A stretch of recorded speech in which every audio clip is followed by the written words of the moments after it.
हाँ जी, के हाल है मित्रों, ठीक हो यार। बस सुता पिया ना ते इंजे अख खुली तो बासियां शुरू हो गई ते वध जागिया ते मैं सोचने लग पे यार एडा सोहना कूलर लगो होया, एडी सोहनी हवा पे देंदा, गर्मियां दा मौसम है ते क्यों ना आज कोई काम ही कर लविए। मैं इंजे ना वीडियो शुरू कर दी, थकावट भी बड़ी ढेर सारी बनी हुई। मैं अब्बू को आया, अब्बू ने आख्या अब्बू आज एक काम ना करिए होटलों ते मैंने उत्ते रेट शेट पूछिए। मैं इंजे अब्बू नाल लिया, जुतियां शुतियां इंजे पे स्कूटर टाकी मारी तो असी जनाब निकल गए उससे होटल वाली साइड ते इंजे बस थकावट जी बनी हुई आई। तो मैं अब्बू ने लिया तो उत्ते धुप वेखो भाई, धुप भी आई, दड़ल दे कटदी भी आई। खैर असी अलहमदुलिल्लाह होटल ते पहुँच गया। गार्ड सन वेख के हैरान हो गया, पता नहीं केड़ियां सोचन घूम पे होया। खैर असी प्राइम मैरिज हाल ते अपने आते जनाब, प्राइम मैरिज हाल दा लुक बाहरों वेख के ते उसदा चस आ गई। एडा वड्डा प्राइम मैरिज हाल ते माइक अपनी असी बाहर ही पार्क लाई ते अंदर असी जनाब ऑफिस दे विच वड़ गए। ऑफिस भी बड़ा सोहना चमकदा पिया, दो कुर्सियां ते दो टेबल, मगर बंदा कोई भी ना। LED लगी हुई है, पक्खे चलते पे, AC भी होया। ठीक है अब्बू होरी हुण मैनू वेखण लग पे, भाई बंदा भी कोई नहीं, चाबी भी अंजे पई, स्कूटर खलार के असी हुण करूँ क्या।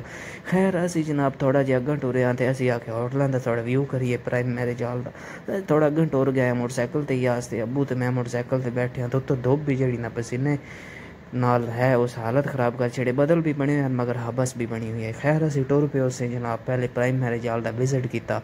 दो त्रै हाल अंदर इन्ना बनाए हैं वो असी वेखे। वत एक इमरान हाल आ वो वेख्या, वत इंजे इंज करेंदे सारे हाल वेखे, रेट शेट पुछे ते बाहरों फ्रंट शरंट वेख्या प्राइम मैरिज हाल का।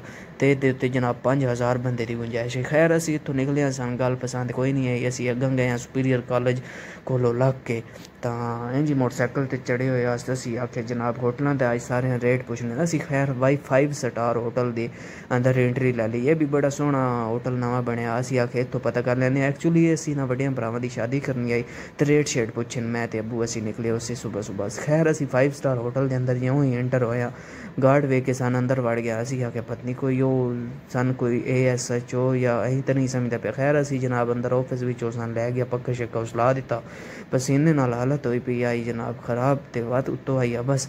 खैर इत्थे भी कोई ना बंदा ना बंदे दी जात। अब्बू ते मैं बैठे ऑफिस दे विच, गार्ड सन वेख के हैरान के कौन आ गया नहीं अज।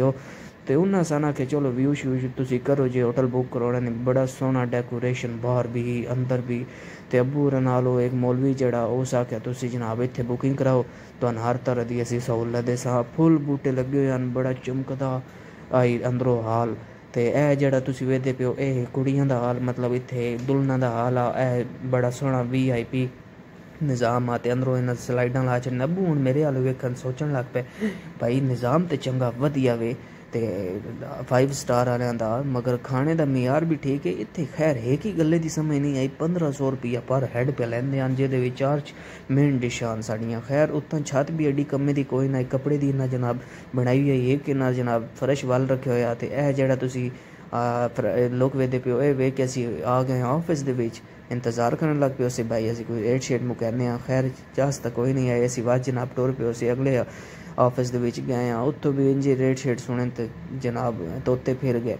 अब्बू मेरे वाल वेखन, मैं अब्बू वालों वेखा ते अब्बू भी पसीने निकल गया रेट शेट सुन के। ते खैर ऑफिस का जेड़ा वड्डा अफसर है ना उस आखे मैं आउंदा पे 5 मिनट तक। असी जनाब बाहरों सबरीना मैरिज हाल दे पड़ गए उसे त्रीजा होटल। उत्थे जनाब असी अपने मोटरसाइकिल पार्क विच लाया ते जनाब व्यू श्यू असी आखे दोन चैक करने ते व्यू वेख्या ते इहदा भी माहौल चंगा सोहना ते वधिया VIP आ। खैर मैं समझ ना लगी भाई हुण मैं करां ते करां के। मैं अंदर अब्बू कोल गया ऑफिस दे विच, मैं अब्बू नूं आख्या हाँ जी के हाल है। अब्बू मेरे हाल वेखन ते अब्बू दसदी कोई ना। मालक इतने तक आ गया, मालक आ गया वो तुहानूं विजिट करावां। मालक सन लैके अंदर टुर गया ते असी जनाब उत्थों विजिट शिजिट करन लग पे हैं। बाहरों वाले दा भी बड़ा सोहना चमकदा माशाअल्लाह, सोहनियां सीनरियां। मालक हुण अगां ते अब्बू पिछां पिछां ते मैं वत होर पिछां पिछां। बंदे अंदर ही सुत्ते पे जिवें जनाब इन्ना जनाब इत्थे दारा बखाया। बहरहाल अंदरों इहदा भी माहौल चंगा सोहना ते वधिया ही, कुर्सियां लगी हुई हैं, टेबल लगे हुए हैं। ते ए सामने वाला जेड़ा नड्डे दा हाल आ ते ए दे लड़कियां दा हाल आ। अब्बू ते मालक हुण वेखन लग पे करिए ए जेड़ा हाल है ए लड़की दा हाल है, मतलब दुल्हन दा हाल आ।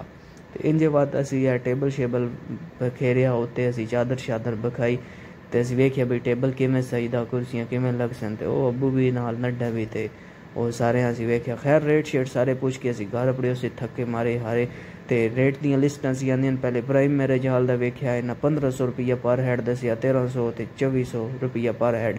ਸਮਝ ਨਾ ਲੱਗੀ ਬਾਤ ਅਸੀਂ ਸਬਰੀਨਾ ਮੈਰਿਜ ਹਾਲ ਵਾਲਿਆਂ ਦੀ ਲਿਸਟ ਆਂਦੀ ਉਹ ਵੇਖੀ, ਉਹ ਕੋਈ ਸਾਡੀ ਸਮਝ ਵਿੱਚ ਆਉਂਦੀ ਆਈ, ਮगर ਉਹਦੇ ਵੀ ਬੜੇ ਰੇਟ ਆਈ ਹਨ। ਰੇਟ ਸੁਣ ਕੇ ਸਮਝ नहीं आई, मैंने तो पसीना अगे ही आया, थकावट भी होनी है। मैं तो तौबा तौबा की। खैर अल्लाह पा खैर करे। अल्लाह हाफिज़ ते चैनल नूं सबसक्राइब करे।